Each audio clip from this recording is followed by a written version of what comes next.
Uhlmann reporting for TTN HD Production Live, here with Howard Fine, Artistic Director at Howard Fine Acting Studios, and also author of Fine on Acting, A Vision of the Craft. How did you get into teaching acting?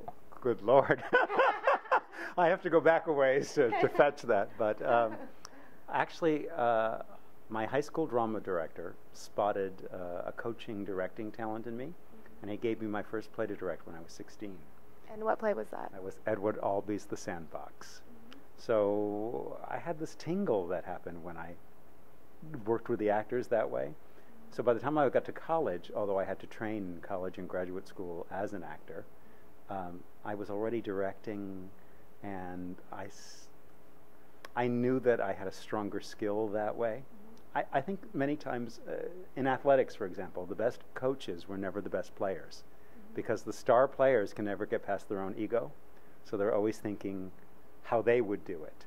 And most of the coaches could play the game, but they weren't the number one. And you know, I was functional as an actor, but my stronger skill as a coach, as a director. Do you have a special intuition with people? I would make no claims whatsoever. I can tell you that I love people and that I try to work with people individually. And my great joy is seeing what that actor brings to the work and helping them find that, not trying to make a cookie-cutter approach out of anybody. What makes your approach different from other instructors? I'm nice. You are nice. I was afraid before I came, and I'm not. You don't have to be afraid. No, I mean, I can tell you what I do, and other people have to make the comparisons. But I'm serious, I don't have a mood disorder, and I think that's a good thing. I'm not angry. I'm not jealous of my students. I think those are all good things. Sometimes failed actors go into teaching for the wrong reasons, and that's not a lovely atmosphere. I have a true love of the craft, and it's a beautiful thing to see people who might come here shy. In fact, a lot of talented people are shy and insecure, and watch them become empowered, learn a craft, and then start to spread their wings. And the whole process is rewarding for me. What can an actor learn from your book? It is, I think, and I hope, a very practical guide, and not only for actors. I think you're going to get some life lessons in there.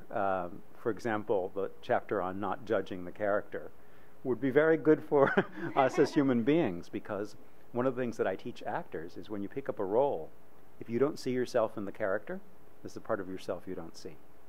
And most of us think of ourselves in very positive terms, you know, the heroes of our own stories, and we're terrific and everybody else is the problem.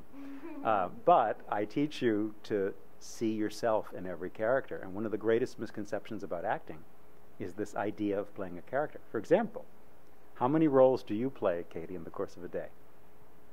I'm sure an infinite amount, depending on who I'm talking to. Exactly, depending on who you're talking to, the age and the experience level of who we talk to. So if I'm speaking to a young acting student who's just moved to California, I feel like Father Time dispensing pearls of wisdom from on high.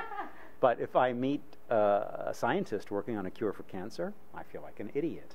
So we play father, mother, son, daughter, best friend, confidant, romantic relationship, customer, employee, employer. We play so many roles, and they're all part of us. And so my whole approach is the truthful use of the self, realizing that every character you're going to play is already found inside you. And there's a lot about that in the book. What have you learned about yourself through teaching? I've learned that I have a lot to learn, that process doesn't stop. I teach because I need to learn it myself. So I teach the beginning classes at my own studio, and that's not such a common occurrence. Usually the teacher with the name on the studio sits back and you only get me later. And I teach the beginning class because I need to learn the fundamentals over and over again myself. Where can we find out more information on your classes? howardfine.com, and you can take a look at the book and see what you think. And what are some of the highlights of your career as well? One of the highlights of my career, one of my students took me to Broadway. When I left New York, I had given up my dream of directing on Broadway. Just given it up, and I thought that was never going to happen. And one Thanksgiving, I was visiting family in Rhode Island, which is where I'm from originally. And I just gone and watched the high school band rehearse for the Thanksgiving Day football game. And I was at my parents' home, and I checked my voicemail here. And there was a message from Michael Chiklis. And Michael said, "Call me." And he had this excited tone. So I called him. He was in Florida. And he said, "Howard, I've been hired to star in a one-man show on Broadway. How would you like to direct it?" In about half a second, I said, "Okay." And that's how it came about. Literally, you know, after years of struggle, you think everything's going to be that way, and that's how it turned out. So I got to direct Michael on Broadway, and I got to have the opening night with the opening night party at Sardi's, and those are my roots. My roots are the theater. So for a kid from Cranston, Rhode Island, that was pretty cool. And where can we find your book? You can find it at Amazon.com, BarnesandNoble.com. All of the Samuel French bookstores carry it, so it's there. Well, thank you so much, Howard, and best of luck with your classes and your upcoming projects and directing on Broadway, hopefully. Oh, I'd love to go back to Broadway. If anybody wants, they can contact me. Thank you. Thanks. I'm Katie Uhlmann reporting for TTNHD Production Live.